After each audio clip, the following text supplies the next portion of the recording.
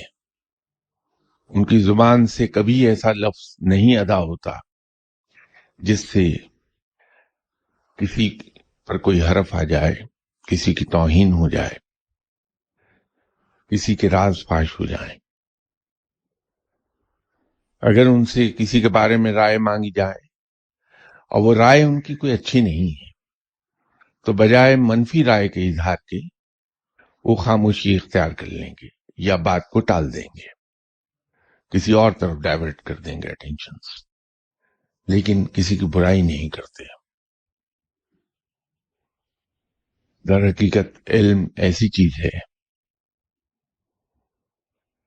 ہم لوگ تو تعلیم کو ذریعہ سمجھتے ہیں جاب کا، نوکری کا.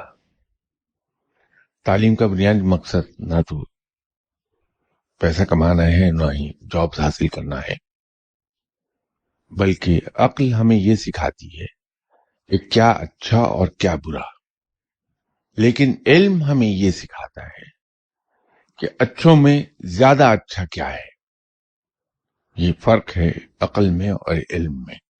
اسی طرح شاید میں نے پہلے عرض کیا تھا کہ علم میں اور معلومات میں فرق یہ ہے، جو چیز ہم سیکھتے ہیں، جو علم ہم حاصل کرتے ہیں، اگر وہ ہمارے معمولات پر، ہماری عادات پر اثر انداز نہ ہو سکے، ہمیں کچھ سکھا نہ سکے، تو وہ معلومات ہیں، وہ علم نہیں ہے. لیکن جب کوئی علم ہم سیکھتے ہیں اور وہ ہمارے رویوں کو تبدیل کر دے، بہتری کی طرف لے جائے ہمارے رویے، تو وہ علم ہے. جو اہل علم کے بارے میں اکثر آپ لوگ سوال کرتے رہتے ہیں، اس کے بارے میں عرض یہ ہے کہ کسی بادشاہ کو ایک بار یہ بتایا گیا کہ اس کے دارالحکومت میں حاکم وقت رہتا ہے. تو بادشاہ نے اس سے ملنے کی خواہش کا اظہار کیا. اس کے وزیر اعظم نے اس سے کہا کہ یہ فقیر لوگ ہیں، خاص طور پہ اس مقام پر پہنچا ہوا فقیر، تو خلاف ادب ہو جائے گا اگر آپ اس کو طلب کریں دربار میں اور اس سے ملاقات کریں، تو اس کا کوئی اور راستہ نکال لیا جائے. تو فیصلہ یہ ہوا کہ دارالحکومت میں رہنے والے جو مشہور اہل علم ہیں، جن کے بارے میں لوگوں کی رائے یہ ہے کہ یہ واقعتاً اہل علم ہیں، انہیں محل میں کھانے پر انوائٹ کر لیا جائے. دعوت نامہ دے دیا گیا. وہ اہل علم چلے آئے محل میں کہ کھانے کی دعوت کو قبول کرنا سنت ہے. تو بادشاہ نے کھانے کا انتظام اس طرح سے کیا تھا کہ داخل ہونے کا، ڈائننگ روم میں داخل ہونے کا ایک راستہ اور ڈائننگ روم سے باہر جانے کا راستہ دوسری طرف سے تھا. وہاں ایک کمرہ تھا، اس میں سے ہو کر جانا ہوتا تھا.